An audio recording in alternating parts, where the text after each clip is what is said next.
Joy's turn finally came as the teacher pointed at her. Filled with fear, she stood up, her reading glasses perched firmly on her face. She stared at the board, struggling to read aloud. She stammered. "What are you doing? You are so dumb," the teacher shouted. "Olodo itiboribo, you can't even read something so simple. Sit down." The classroom erupted in laughter as Joy lowered her head in shame, tears streaming down her face. She wondered why she couldn't do things like other pupils and why her life seemed so different. Joy was a 10-year-old girl in primary 4. Her mother died of cancer when Joy was just 5 years old. Her father, a busy businessman, was rarely home and hardly had time for her. Most of her days were spent alone with only her nanny for company. At school, Joy struggled with her studies despite her best efforts, and both teachers and pupils labeled her as the dumbest. This constant ridicule made her develop a phobia for school and an overwhelming sense of inferiority. As time passed, Joy's father remarried and introduced Joy to her new stepmother.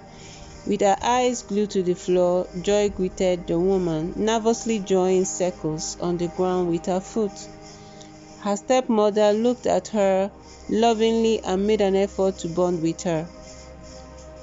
Though it wasn't easy at first, Joy and her stepmother eventually became good friends. Noticing that Joy was struggling academically, her stepmother decided to hire a home tutor for her. However, despite these efforts, Joy's performance did not improve. One day, while cooking in the kitchen, Joy's stepmother overheard the tutor's exasperated voice. "Olodo itibaribo, how can you not know this? I've taught you this several times. You are in primary 4 and this is primary 3 work, yet you can't do it." As she heard the teacher's word, her anger surged. Confronting him, he complained that he had tried to teach Joy a particular concept repeatedly, yet she continually failed to grasp it. The woman, incensed, shouted, "Then you are not a good teacher.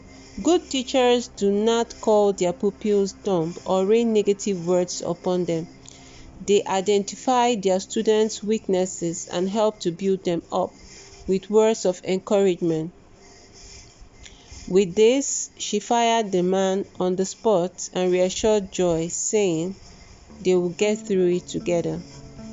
From that day forth, she decided to take on Joy's education herself. Through careful observation and extensive research, she discovered that Joy had a cognitive delay, which had significantly impacted her self-esteem. Joy's anxiety and fear of teachers stemmed from their impatience with her.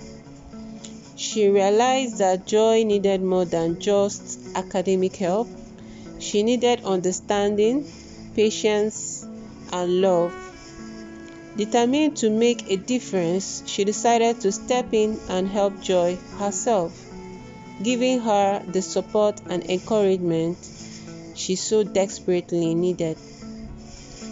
She began teaching Joy with unwavering patience, continuously encouraging her to ask questions and reassuring her not to be afraid. She spent countless hours tutoring Joy, helping her navigate through challenging assignments and exams. But more than that, she offered a listening ear and a shoulder to lean on during Joy's moments of doubt and frustration.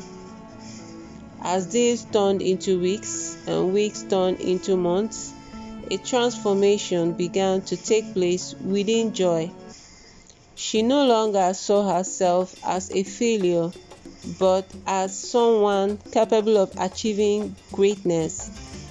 With her stepmother's love and guidance, Joy's confidence grew, and her academic performance improved drastically. Joy began to feel more at ease with learning, reading, writing, and even speaking in public. Her remarkable progress astonished her father, teachers, and fellow pupils. This newfound support and encouragement marked the beginning of a new chapter in Joy's life, no longer plagued by self-doubt and insecurities. Joy embraced each day with a renewed sense of hope and determination. With her stepmother by her side, Joy excelled academically and eventually became a successful architect. In a world where love and understanding are often overshadowed by academic pressures, Joy's story serves as a reminder that sometimes all we need is a little support and encouragement to unlock our full potential. Joy's stepmother's selfless act of kindness not only changed Joy's life, but also reaffirmed the power of love in overcoming obstacles and finding success. Alright everyone, this is the end of the story. Hope you learned something from it. Please subscribe, like and share if you have not subscribed before. See you in my next video. Have a lovely day.